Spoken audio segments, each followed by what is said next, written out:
제사장에게 요구되는 기준이라는 제목으로 함께 말씀을 나누고자 합니다. 지금까지 레위기 말씀을 통해서 우리가 무엇을 살펴보게 되었냐면 하나님께서 이스라엘 백성들에게 거룩한 삶을 요구하신다라는 것을 우리가 말씀을 통해서 보게 됐습니다. 여러 많은 기준들을 이미 말씀을 통해서 우리가 확인했는데 때로는 제사와 관련된 영적인 기준을 우리에게 제시해 주셨고요.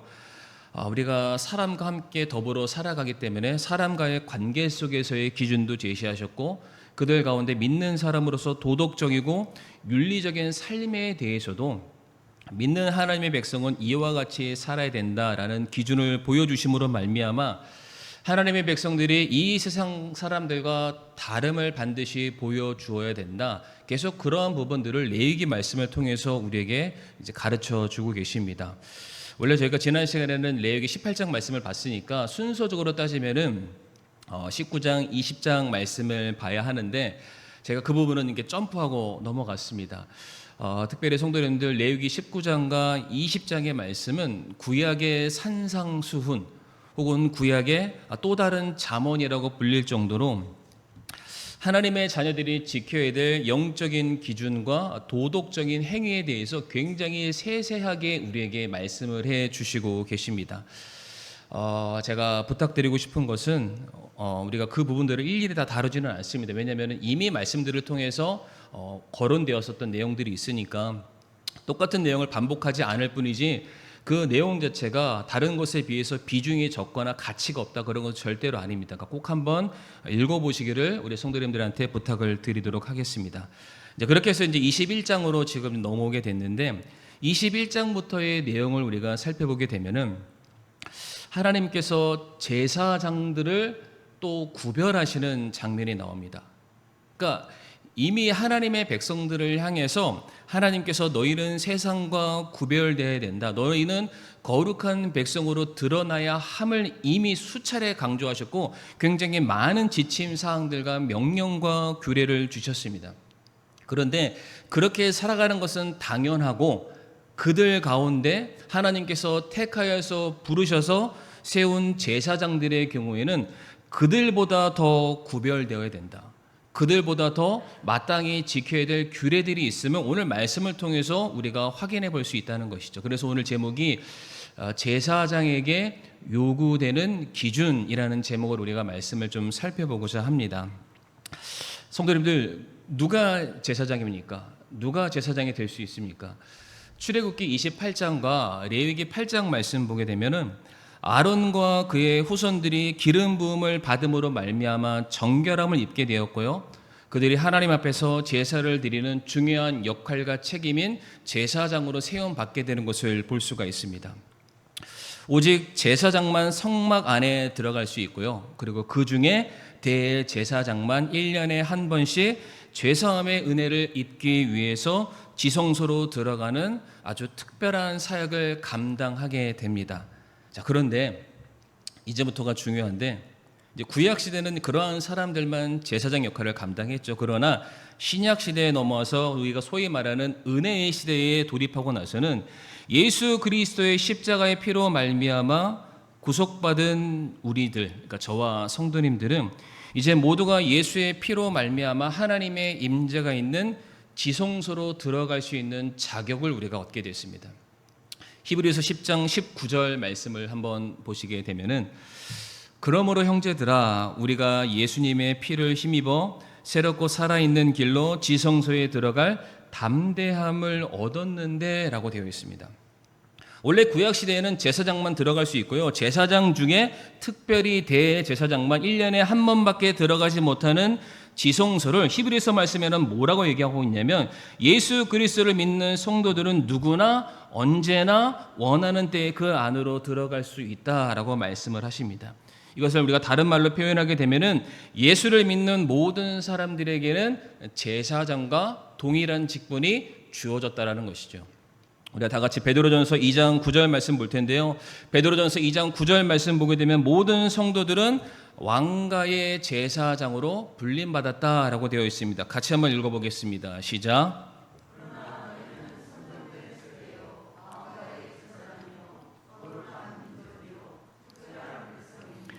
이것은 너희를 어둠에서 불러내어 자신의 놀라운 빛으로 들어가게 하신 분께 대한 찬양을 너희가 전하게 하려 하심이라. 아멘. 우리가 왕가의 제사장이 된 것은 가문의 혈통이나 종교적인 열심 때문이 아니라고 말씀을 하시죠. 예수의 피로 구원받은 사람, 예수님으로 말미암아 하나님의 자녀가 된 사람들이라면 누구나 다 제사장이고, 누구나 다 제사장의 직분을 감당할 수 있고, 누구나 다 제사장을 위한 부름을 받은 사람들이다라고 성경은 말하고 있습니다.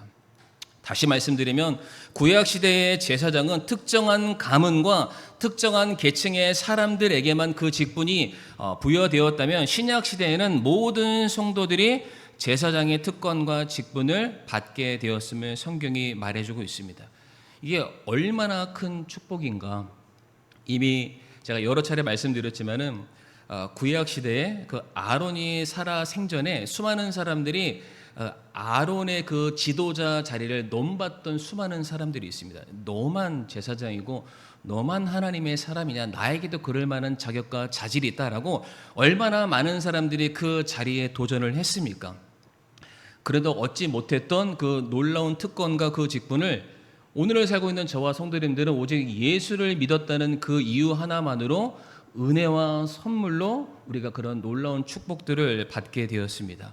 근데 성도 여러분들, 놀라운 축복에는 뭐가 따르냐면은 그만큼의 큰 책임이 따른다라는 것을 우리가 반드시 기억해야 될 텐데, 레위기 말씀을 통해서 제가 반복해서 드렸던 것은 제사장은 어떠한 사람이냐면 하나님과 세상에 다리를 놓는 사람들이라고 말씀을 드렸습니다. 그러니까 제사장은 하나님과 하늘에 속해 있는 것들을 세상에 소개하는 사람, 그래서 세상에 영향을 끼치는 사람이 제사장입니다. 제사장의 역할은 반대로 되면 안 됩니다. 세상에 영향을 받고 세상 사람과 손을 잡거나 타협해서 그것을 가지고 거꾸로 하나님께 가는 사람이 아니라 하나님의 영광과 하나님의 선하신 뜻과 하나님의 생명을 세상에 전달하고 회복시키고 화해하는 역할을 감당하는 사람이 제사장이죠. 그러니까 이와 같은 제사장이기 때문에 하나님께서는 이 놀라운 사역에 부름받은 사람들에게 요구하시는 특별한 기준을 오늘 말씀을 통해서 우리에게 가르쳐주고 있습니다. 이미 성도들에게도 분명한 영적인 기준과 윤리적인 기준과 도덕적인 기준을 제시하신 하나님께서 부름받은, 그리고 사람들에게 세워진 제사장의 경우에는 더 엄격한 기준을 요구하시는데, 오늘 이 21장 말씀을 준비하면서 제가 한 대지를 한 3개에서 4개를 준비했는데 도저히 그걸 다 했다가는 오늘 성도님들이 제 시간에 못 가실 것 같아서 팍 잘라서 2개만 좀 전하도록 할 텐데, 전체의 내용을 다 다루지 못함에 대한 아쉬움은 있습니다만 이 2가지라도 저희가 정확하게 기억하고 돌아간다면은 우리 신앙에 더욱더 큰 유익이 있으리라고 믿습니다. 첫 번째, 하나님께서 제사장들에게 요구하시는 기준이 있는데 그것은 무엇이냐면은 우선순위를 바로 세우는 것입니다. 우선순위를 바로 세워라. 하나님의 인생의 제1의 가치로 모셔두는 것은 제사장에게 있어서 어찌 보면은 너무나도 당연한 일이라 할 수 있습니다. 그러니까 하나님의 모든 것들을 세상에 전달하는 사람으로서 누구보다 하나님을 자기의 삶의 우선순위로 모시는 것은 제사장의 사명이자 숙명과도 같은 것입니다. 그럼에도 불구하고 하나님께서 제사장들에게 다시 한번 오늘 말씀을 통해서 너희가 우선순위를 바로 정립하지 않으면 너에게 맡겨진 사역을 온전하게 감당할 수 없다라는 것을 말씀하시는데, 이것이 얼마만큼 중요한가에 대해서 오늘 본문 1절 말씀 보면은 이 정도로 중요하구나라는 것을 알 수 있는데, 오늘 본문 1절 말씀 보면은 뭐라고 되어 있냐면은 제사장들로 하여금 죽은 자 곁을 가지 말아라. 다시 말해서 장례식에 가지 말아라, 시체 곁을 가지 말아라 라고 말씀하시는데 1절 말씀만 다시 한번 읽어보도록 하겠습니다. 시작.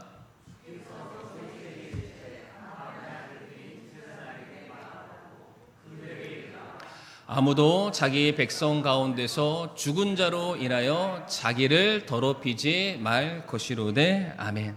성도님들, 제사장은 백성들의 죄를 사하는 제사를 통하여서 그들을 죽음에서 생명으로 인도해 주는 역할을 감당하고 있습니다. 제사장은 백성들로 하여금 죄로 말미암아 깨어졌던 하나님의 관계를 회복해서 영적으로 그들을 다시 살리는 역할을 감당하는 사람이 제사장입니다. 다시 말해 제사장은 생명을 대표하는 역할로서 책임을 다하는 사람이 제사장이죠. 이와 같은 사역을 감당해야 될 제사장이 죽음의 자리나 부정한 상태에 놓여 있으면 그의 사역과는 전혀 매칭이 되지 않는 부분이죠. 그래서 제사장은 늘 언제나 하나님과의 관계를 유지하기 위해서, 하나님의 거룩하심을 세상에 드러내기 위해서 하나님의 생명을 전달하는 그 역할을 감당하는 사람으로서 죽음과는 철저하게 구별되어야 됨을 성경이 우리에게 말씀을 하십니다. 자, 그런데 1절에서는 장례식에 가지 말라라고 말씀하셨는데, 오늘 보면 2절과 3절 말씀을 보게 되면 제가 따로 읽지 않겠지만 이 말씀에 뭐라고 되어 있냐면, 제사장의 가족이 죽었을 경우에는 그 장례식에는 참여할 수 있다라고 말씀을 하고 계십니다. 자, 그런데 문제는 여기에서 끝나는 것이 아니라 그 이후에 이어지는 10절과 12절의 말씀인데, 많은 제사장들 중에서 특별히 또다시 선정된 대제사장을 향해서 하나님께서 무엇을 요구하셨냐면은 10절과 12절 말씀을 요약해서 말씀드리면, 부모가 돌아가셨을지라도 만약 어떠한 사람이 지금 대제사장의 직분을 감당하고 있다면 그는 결코 부모를 위해서 울어서도 안 되고 옷을 찢어서도 안 되고 애통해서도 안 되고 부모의 장례식에도 참여할 수 없다라고 못 받고 계십니다.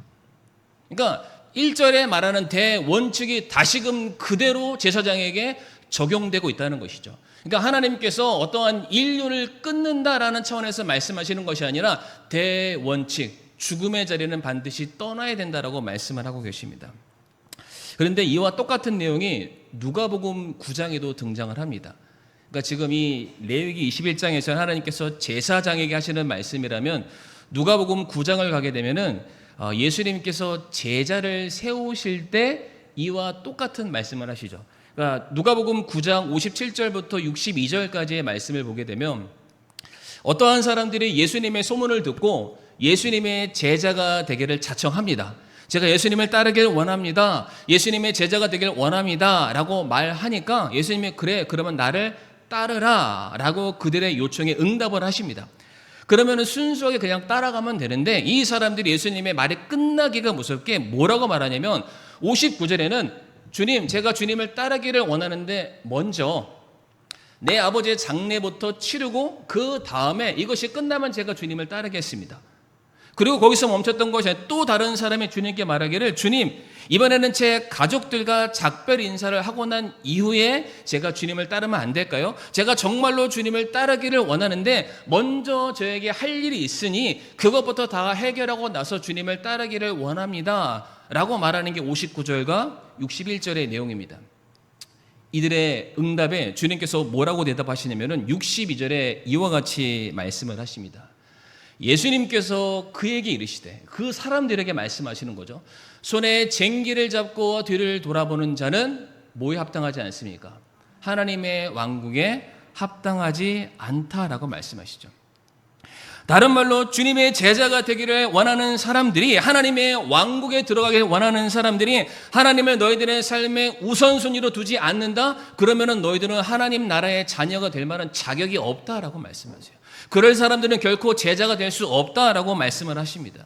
성도님들, 레위기 말씀이나 누가복음 이 말씀은 단지 이 땅에서 맺어진, 피로 맺어진 혈연과 혈육의 관계를 무시하는 그런 처사의 내용이 아닙니다. 무엇이냐면은 지금 우선순위가 어디에 있는지를 명확하게 우리에게 가르쳐 주시는 말씀이죠. 그러니까 너는 제사장으로서 너에게 우선된 사명이 무엇이고 지금 너가 관계 맺는 사람의 우선순위가 누구에 있는지를 다시 한번 기억하라는 그런 말씀이죠. 기본적으로 성도님들, 제사장은 하나님 앞에 서 있는 사람입니다. 그의 교제의 대상은 하나님이고요, 그의 기쁨의 대상도 하나님이고, 그의 삶의 목적은 사람에게 있는 것이 아니라 하나님에게 있습니다. 그러니까 제사장은 항상 하나님의 영광을 어떻게 하면 내 삶을 통해서 드러낼까를 고심하고 항상 그것만을 위해서 살아가는 사람이 제사장이 되어야 된다. 제사장은 인간적인 관계나 그 인간적인 관계를 통해서 내가 해야 될 의무라든지 그 사람과의 관계 속에서 발생하는 그런 감정들에 초점을 맞추기보다는 항상 하나님의 시선과 하나님의 생각과 하나님의 마음을 읽어낼 줄 아는 그런 삶을 살아야 함을 우리에게 가르쳐 주고 계시죠. 왜냐하면 그렇게 못하면 인간인지라 그 관계에 휘둘리게 되고 그 관계로 말미암아 발생한 감정에 휘둘리게 돼서 내게 주어진 사역이 뒷전으로 물러서다 보면은 뭘 못합니까? 제사장으로서 사람을 살리는 일에 실패하게 되는 일들이 얼마든지 발생하게 된다는 거예요. 나는 사람을 살리기 위해서 부름받았고 세움을 받았는데 내가 맺어진 인간관계 때문에 내가 생각하는 어떠한 또 다른 우선순위 때문에 정작 내 손에 맡겨주신 생명을 잃어버리는 일들이 생긴다. 그런데 그 생명은 너에게도 귀중하겠지만 하나님이 말씀하시기를 내가 그 사람의 천하보다 더 내가 귀하게 여긴다. 그 사람을 너희 손에 맡겼다라는 것이죠. 그러니까 어디에 주안점을 두고 어디에 우선순위를 둬야 될까? 너는 그것을 반드시 기억하면서 살아야 된다.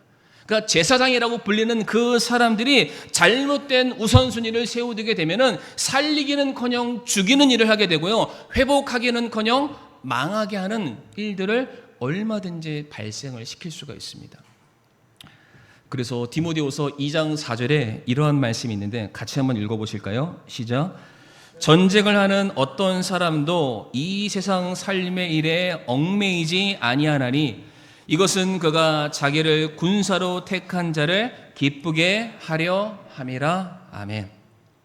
어떠한 군인도 사사로운 감정이나 개인적인 생활 때문에 전쟁터를 떠나거나 도망쳐 나갈 수가 없습니다. 나라와 민족을 위해서 부름받은 군인으로서 오히려 자기의 목숨까지 내어놓고 충성 복종하는 게 그에게 주어진 임무이고 그에게 주어진 사명인 것처럼 동일하게 제사장으로 부름받은 성도 역시 이제는 나를 위해서 사는 삶이 아니라 나를 부르시고 나를 세우신 주님의 영광과 그분의 기뻐하심을 위해서 우리들의 삶을 들어야만 한다는 것이죠. 성도님들, 제사장도 영적인 전쟁터에 보냄을 받은 사람들입니다. 제사장도 지금 사경을 헤매고 죽어가고 있는 죄 가운데 빠져있는 사망의 음침한 골짜기로 지금 향해 가고 있는 그 사람들을 찾아가서 그들을 붙잡고 그들에게 예수를 소개하고 그들에게 예수 그리스도의 십자가의 보혈의 피를 증거함으로 말미암아 그 죄인들을 하나님께로 인도하고 그들과의 관계를 화해시켜서 다시금 그들이 하나님의 자녀 되어서 그들을 살리고 그들을 회복시키는 일들을 이 제사장이라고 불리는 사람들이 감당해야 된다는 것이죠. 생명을 살리는 일은 굉장히 중요합니다. 촌각을 다투는 일이죠.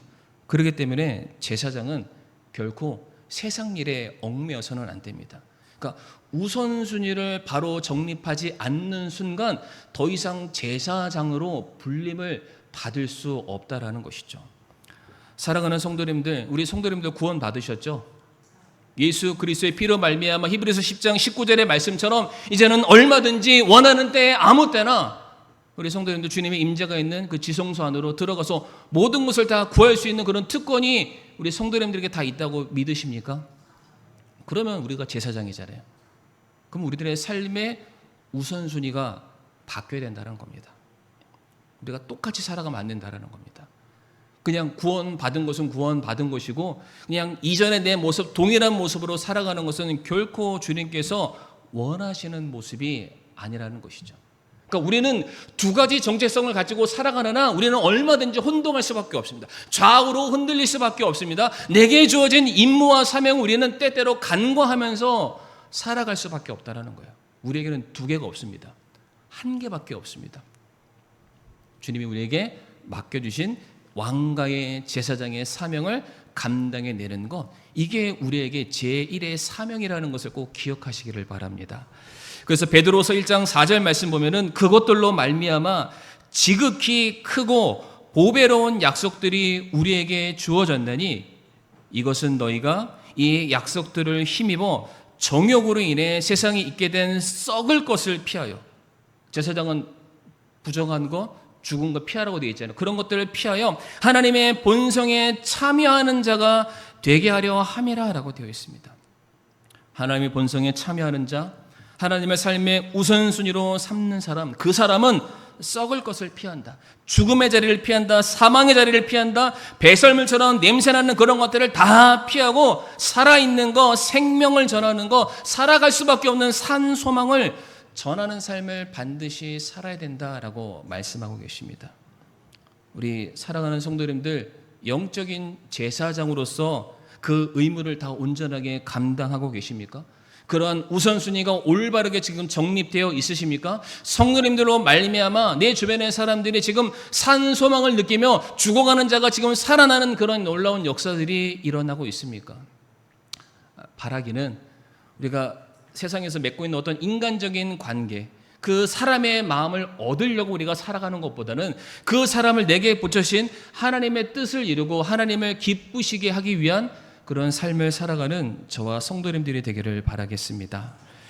두 번째로 제사장에게 주어진 기준이 있는데요. 가정을 거룩히 구별해야 된다라고 말씀하십니다. 가정을 거룩히 구별해야 된다.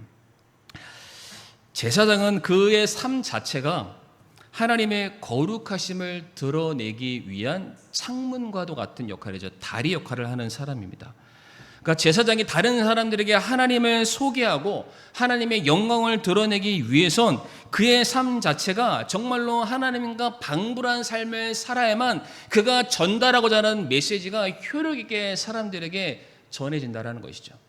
그러니까 내가 허랑방탕하게 살고 세상 사람과 똑같이 살아가면서 내 입으로 하나님에게, 다른 사람들에게 하나님의 영광을 선포하는 것은 사람들이 우리들의 말에 신뢰를 얻지 못하게 된다는 것이죠.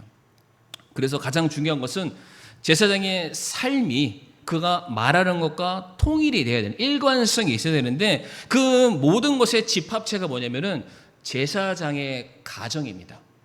그러니까 제사장이 그의 가정이 얼마나 거룩히 구별되어 하나님의 영광과 기쁨이 충만한 곳인가 드러내는 것이 굉장히 중요하다라는 거예요. 그러니까 제사장에서 옷을 입고 이렇게 많은 사람이 있는 곳에서 뭔가 홀리하게 보이는 그런 모습 말고 사람들이 보이지 않는 개인적이고 사적인 그 자리에서도, 내가 사랑하는 가정이 있는 그 자리에서도 그들을 말씀으로 잘 양육하고 세상과 구별시키고 하나님의 거룩한 자녀로 세워가는 그 일들을 항상 모든 자리에서 누구보다 성실히 다하고 있느냐, 그것이 가정에서 드러나게 된다는 것이죠. 그렇기 때문에 오늘 본문 말씀 보게 되면은 제사장의 가정이 거룩함을 지키는, 하나님의 영광을 드러내는 자리가 되어야 된다라고 계속해서 강조하고 계시는데 오늘 7절 말씀을 한번 좀 보도록 하겠습니다. 제가 가정에 대해서 지금 말씀드렸는데 가정을 세우는 가장 첫 번째 출발점이 결혼이라고 말씀을 드리고 싶습니다. 결혼. 우리 이 자리에 미혼 우리 청년들이 많이 있는데 조금이나마 좀 도움이 됐으면 좋겠습니다. 오늘 7절 말씀 한번 읽어주시겠습니까? 시작.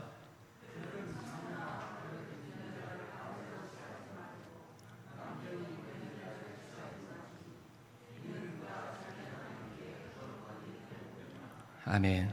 7절 말씀 보게 되면은 창녀나 더럽혀진 여자나 남편이 버린 여자를 취하지 말라라고 되어 있습니다.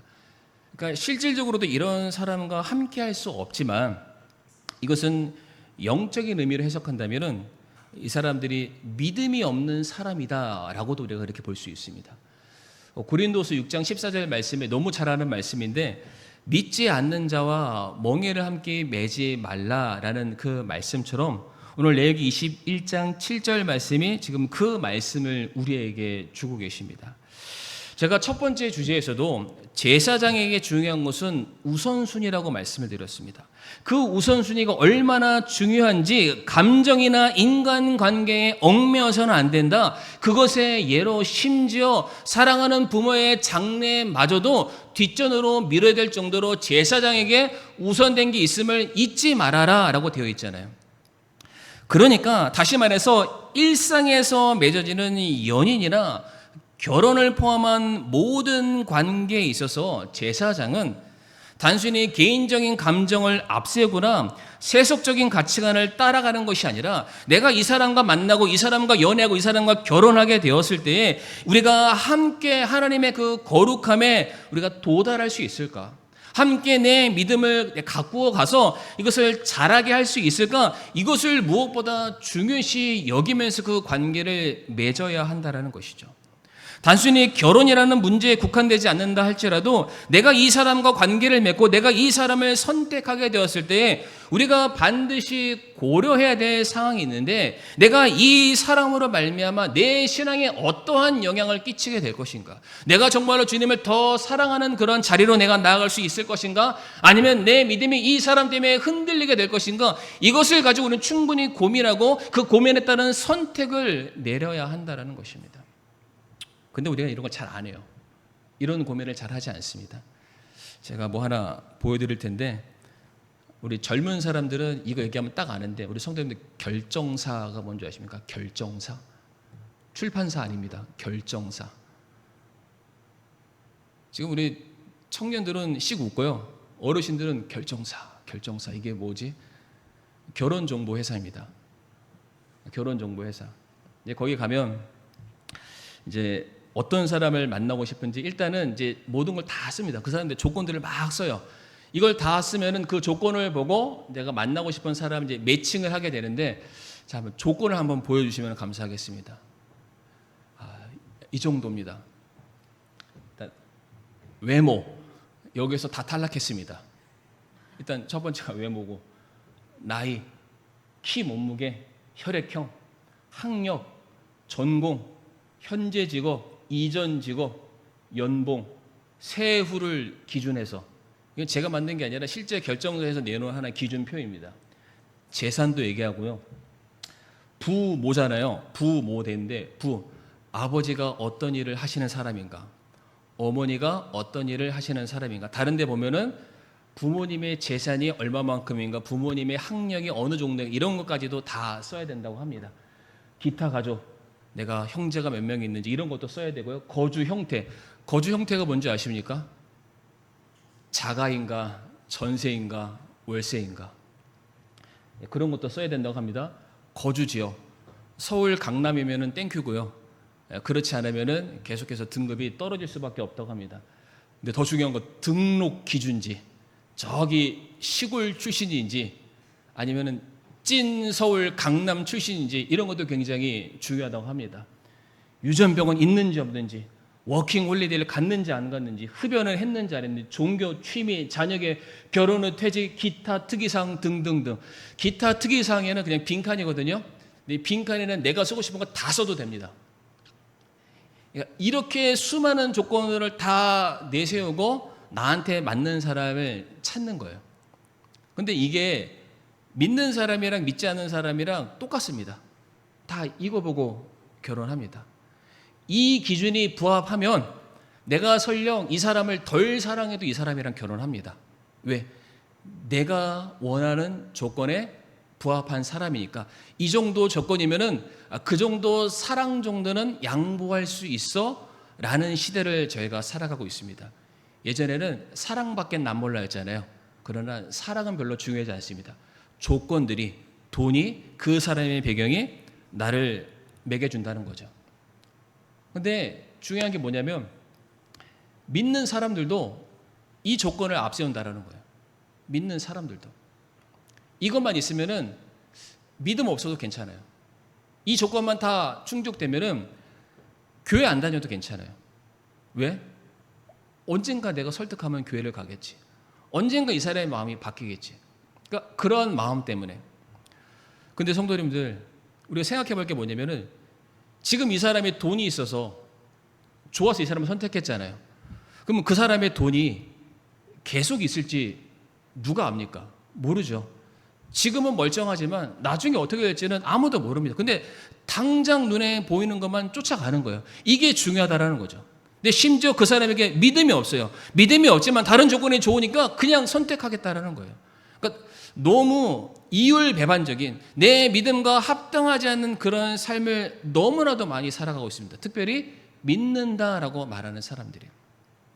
세상적인 조건이에요. 그것이 내게 매력적으로만 느껴질 수 있으면 그것을 얼마든지 택하는 삶을 살 수 있는데, 정말로 믿음의 우리 성도들은, 특별히 영적인 제사장으로 부름받은 우리들은 이 불가피한 선택으로 인한 타협을 해서는 절대로 안 된다는 것이죠.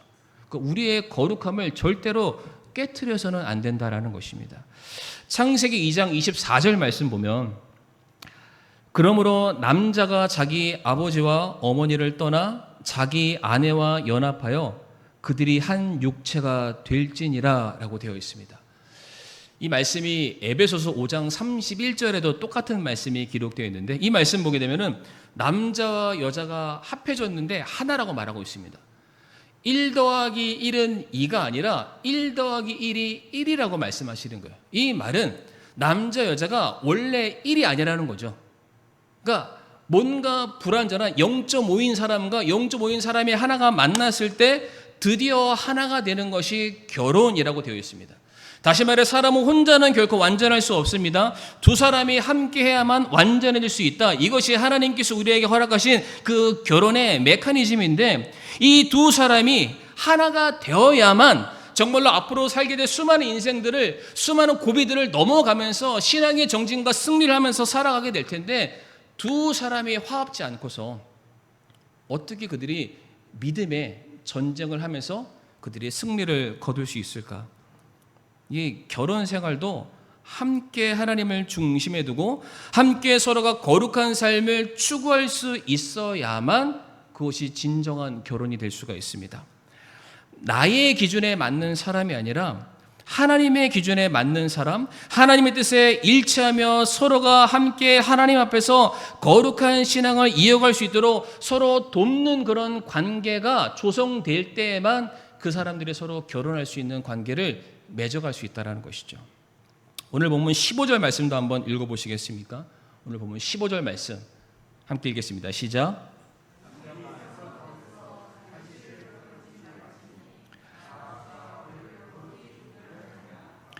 15절 말씀 보면은 결혼을 통해 낳은 자녀들은 하나님께서 거룩하게 하신 씨가 되어야 된다라고 말씀하시죠. 그러니까 우리의 결혼과 우리의 가정 생활이 하나님의 영화롭게 하는 삶의 축이 되어야 된다라고 말씀하십니다. 그냥 좋아하는 남녀가 만나서 결혼한 것 끝이 아니라 그것으로 말미암아 이제 본격적으로 하나님께서 우리에게 명령으로 주신 생육하고 번성해서 땅을 충만하게 다스리는 그 사역을 감당하는데, 그렇게 결혼해서 낳게 된 우리의 자녀들을 이제 부모된 사람들이 그 자녀들을 하나님을 따르는 사람으로 양육해 나가야 된다는 것이죠. 그러니까 이와 같은 말씀에 순종하고 그런 하나님의 말씀이 우리들의 삶에 성취되기 위해서라면 우리는 더더욱더 같은 믿음의 사람이 만나서 결혼하는 것이 훨씬 더 중요하다라고 말씀을 드리고 싶습니다. 그런 말이 있죠. 콩 심은 데 콩 나고 팥 심은 데 팥이 납니다. 그러니까 좋은 토양에서 좋은 열매가 자라날 수밖에 없죠. 비근한 예로 성경에 있는 예를 들어드리게 되면은 이스라엘의 가장 악한 왕이 누군지 아십니까? 이스라엘의 가장 악한 왕 아합이죠. 아합의 아내가 누군지 아십니까? 이세벨이죠. 아합과 이세벨이 결혼해서 낳은 딸의 이름을 아시는지요? 아달랴입니다. 아달랴. 아달랴가 요호람이랑 결혼했다가 요호람이 죽게 되자 그의 자손들을 싹 다 죽여버리고 자기가 스스로 왕자에 올라가려 했었고, 하나님의 특별한 은혜로 그 손주였던 요아스를 살려서 7세의 왕 됐던 그 사건 아마 기억하시게 될 겁니다. 그러니까 그 잘못된 신앙에서 벗어난 부모로부터 영향을 받은 아달랴가 내뱉은 것은 여전히 죄악과 폭력과 살인과 전쟁 같은 것밖에 없었다라는 것입니다. 레위기 7장 3절에서 4절 말씀 보면은 하나님이 분명히 우리에게 이렇게 말씀하십니다. 또 그들과 결혼하지 말지니 내 딸을 그의 아들에게 주지 말며 내 아들을 위하여 그의 딸을 취하지 말지니라. 이방인들과 결혼하지 말라라고 분명히 말씀하시죠. 그들이 내 아들을 돌이켜서 나를 따르지 못하게 하므로 그들이 다른 신들을 섬기리니 그러면 주의 분노가 너희를 향해 타올라 갑자기 너를 멸하리라 라고 되어 있습니다. 원래 하나님의 심판은 하나님을 믿지 않는 사람들 향해 지금 쏟아지게 되어 있는데, 원래 하나님을 믿는 사람들이 믿지 않는 사람과 하나가 되어서 그가 마치 믿지 않는 사람처럼 살아갔을 때 하나님의 심판이 그 위에 임할까 봐 하나님이 염려된다라고 말씀을 하십니다. 성경은 분명히 믿지 않는 배우자와의 결혼이 너의 신앙생활에 분명한 악영향을 끼치게 될 것이다 라고 분명히 말씀하고 계십니다. 믿지 않는 자 분명히 말씀하십니다. 그와 함께 멍에를 매지 말라라고 분명하게 말씀을 하고 계십니다. 근데 전제는 이게 결혼 전이라는 거예요. 결혼 전에 이런 사람들과 너희가 하나가 되어서는 안 된다. 그런데 참고로 고린도전서 7장 말씀 보게 되면은 이미 결혼한 상태에 대해서도 말씀하십니다. 이미 결혼했는데 한쪽은 믿음이 있는데 한쪽은 믿음이 없다. 성경은 뭐라고 말하냐면은 버리지 말라라고 되어 있습니다.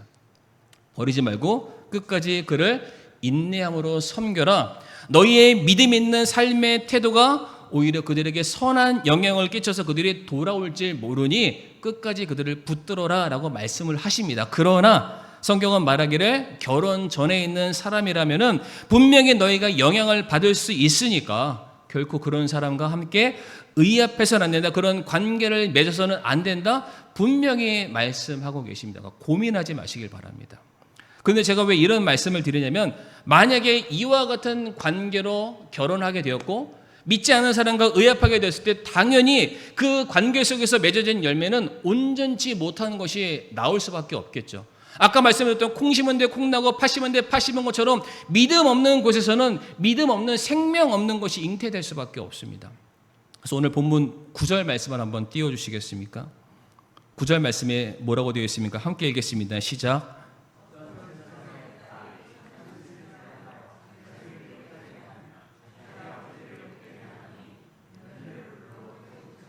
아멘. 잘못된 관계를 통해서 발생하게 된 결과에 대한 책임이 너무나도 크다라는 것을 말해주고 있습니다. 가슴 아픈 고통을 지나칠 수밖에 없다고 말씀하시죠. 이것이 부모된 제사장의 잘못된 교육 때문인지 아닌지 성경은 밝히 말하지 않지만, 온전치 못한 가정에서 올바로 된 신앙교육을 받지 못한 자녀들이 부정하게 되었을 경우에는 그들을 불로 태워라, 죽여야 된다라고 말씀하십니다. 이거는 성경이 존속 사례를 조장하는 말씀이 절대로 아니죠. 부정한 자녀를 과감하게 내어버릴 만큼 제사장으로서 책임과 영향력이 크고 하나님이 세우신 거룩한 질서를 깨트릴 수 있기 때문에 그 책임을 네가 반드시 다 져야 된다. 그러니까 그만큼 깨어 있어야 된다. 조심해야 된다. 구별되어야 된다. 세상과 분리되어야 된다라고 말씀하고 계시는 겁니다. 제사장에게 있어서 무엇보다 더 우선된 관계, 죽기까지 거룩함으로 일관되어야 될 관계가 어디에 있습니까? 그가 바로 하나님의 종이기 때문입니다. 제사장은 하나님 앞에 서 있는 사람이죠. 하나님의 영광을 드러낼 그 사명을 그의 삶의 제1의 원칙으로 삼고 있는 사람이 제사장이고, 그 제사장이 바로 저와 성도님들이기도 합니다. 하나님은 제사장의 거룩함을 요구하시면서 그들의 삶이 하나님께 드려지는 정결하고 깨끗한 제물과도 같은 삶을 살기를 지금 무엇보다 원하고 계십니다. 하나님은 우리가 예배만 드리는 그러한 삶이 아니라 우리들의 일상의 삶 속에서도, 우리가 관계 맺는 모든 사람과의 관계 속에서도 하나님의 거룩함을 드러내기를 간절히 원하고 계신다라는 것이죠.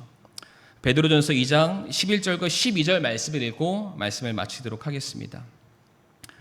베드로전서 2장 11절에서 12절 말씀 같이 읽겠습니다. 시작. 극진히 사랑하는 자들아, 나그네와 순례자인 너희에게 내가 간청하노니 혼을 대적하여 싸우는 육체의 정욕들을 삼가라. 이방인들 가운데서 너희 행실을 정직하게 하라.